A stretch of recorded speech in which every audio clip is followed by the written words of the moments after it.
warahmatullahi wabarakatuh. Perkenalkan, nama saya Wildandri Ramadan dari kelompok 4 dengan judul makalah Peran dan Fungsi Rukun Islam dalam Pembentukan Karakteristik Khairul Ummah. Dan sebelumnya kami mengucapkan terima kasih kepada dosen pengampu pendidikan agama Islam, Bapak Dr. Amin Nurbaiti, SAG, MPDI. Dan sebelumnya kami memperkenalkan anggota kelompok 4. Yang pertama, Anika Agustin Ulima dengan NIM 2023112 016. Dan yang kedua, Eka Wahyu Rahmani dengan NIM 2023112 008. Dan yang ketiga, Wildandri Ramadan dengan NIM 2023112 007. Dan kami akan menjawab pertanyaan dari teman-teman, yaitu yang pertama adalah pertanyaan dari Vandra Ayu dengan NIM 2023112004. Pertanyaannya adalah, bagaimana jika kita tidak menerapkan khair ummah dalam kehidupan sehari-hari? Jawabannya, penerapan khair ummah dalam kehidupan sehari-hari ada 5, yaitu kejujuran, amanah atau dapat dipercaya, bersikap objektif, tolong-menolong, dan konsisten. Jika kita tidak menerapkan sikap jujur, maka kita akan kehilangan kepercayaan orang lain, dijauhi orang sekitar, akan terbiasa berkata yang tidak benar, dan juga akan terbiasa menutupi suatu kebohongan dengan kebohongan lainnya. Jika kita tidak menerapkan sikap amanah atau dapat dipercaya, maka kita akan sulit dipercaya orang lain, sehingga tidak akan mendapatkan simpati dari orang lain. Jika kita tidak menerapkan sikap objektif, maka kita akan kehilangan kepercayaan orang lain dan dijauhi oleh orang sekitar. Jika kita tidak menerapkan sikap tolong-menolong, maka kita akan memerlukan tenaga yang lebih besar karena apa yang dikerjakan akan kita kerjakan sendiri dan juga tidak akan mendapatkan pertolongan dari orang lain. Jika kita tidak menerapkan sikap konsisten, maka kita akan tidak dipercaya orang lain dan juga dapat kehilangan sesuatu, contohnya pekerjaan. Selanjutnya, pertanyaan yang kedua dari Fazayunia dengan NIM 2023112021. Pertanyaannya adalah, membayar zakat adalah salah satu rukun Islam. Siapa sajakah penerima zakat itu? Jawabannya adalah ada 8 golongan mustahik atau penerima zakat, yaitu 1. Fakir adalah orang yang tidak memiliki penghasilan karena disebabkan oleh sesuatu hal yang berat, misalnya sakit. Yang kedua adalah rikab atau hamba sahaya. Yang ketiga adalah ghorim atau ghorimin, adalah seseorang yang memiliki hutang dan tidak sanggup untuk melunasi hutangnya. Yang keempat adalah mu'alaf, adalah orang yang baru saja masuk Islam untuk meningkatkan solidaritas.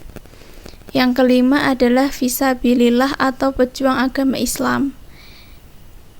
Yang selanjutnya adalah Ibnu Sabil, adalah orang yang kehabisan bekal ketika sedang berada dalam perjalanan jauh. Dan yang terakhir adalah amil, adalah orang yang menyalurkan atau mengurus zakat. Di sini saya Anika Agustin dengan NIM 2023112016 ingin menjawab pertanyaan dari saudari Triyuliani dengan NIM 2023112017. Pertanyaannya adalah, apa perbedaan sedekah, zakat mal dan zakat penghasilan, serta kapan kita dapat melaksanakannya dan untuk siapa? Jawaban dari pertanyaan tersebut adalah perbedaan zakat dengan sedekah. Zakat hukumnya wajib ain, infak hukumnya fardu kifayah, dan sedekah hukumnya adalah sunnah.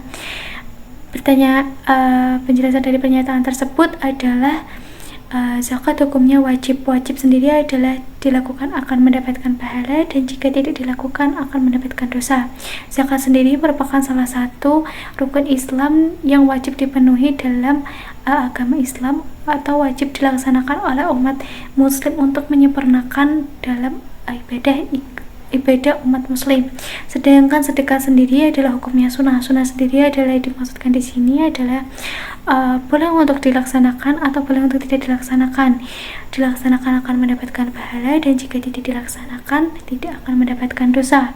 Perbedaan zakat mal dan zakat penghasilan sendiri adalah zakat penghasilan merupakan zakat yang dikeluarkan dari penghasilan yang diperoleh dari hasil profesi.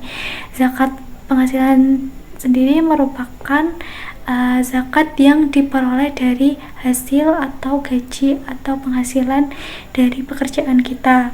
Sedangkan zakat mal merupakan zakat yang harus sudah mencapai nisab atau batas minimum dari harta benda yang kita punya, terbebas dari hutang atau milik penuh kita sepenuhnya, sumber hartanya halal, dan kepemilikan telah mencapai 1 tahun atau haul. Pelaksanaan sedekah dengan zakat sendiri adalah pelaksanaan sedekah dilakukan kapan saja atau tidak ada batasan waktu. Sedangkan zakat mal sendiri dilakukan setiap mencapai nisab. Nisab sendiri adalah batas minimum dari suatu harta benda kita, dan haul adalah paling tidak adalah mencapai 1 tahun. Sedangkan zakat penghasilan sendiri dilakukan ketika menerima penghasilan atau gaji kita setiap bulannya. Untuk pertanyaan selanjutnya adalah pertanyaan dari saudari Wida Rahmawati dengan NIM 2023-11-2007. Pertanyaan dari beliau adalah, mengapa umat Islam disebut sebagai umat khair ummah?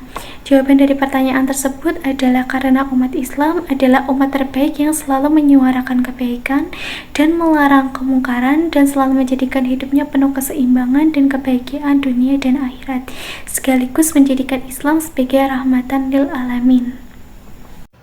Baik, di sini saya akan menjawab pertanyaan dari Selamat Mukamim dengan NIM 2023112001 dengan pertanyaan, bagaimana hukum memberikan zakat kepada golongan yang membutuhkan namun non-muslim? Saya akan menjawab, hukum memberikan zakat kepada non-muslim menurut jumhur ulama, zakat tidak boleh diberikan kepada non-muslim, sebagaimana pendapat Imam Nawawi. Tetapi terdapat ulama fikih seperti Imam Zufar yang memperbolehkan pemberian zakat kepada non-muslim yang miskin.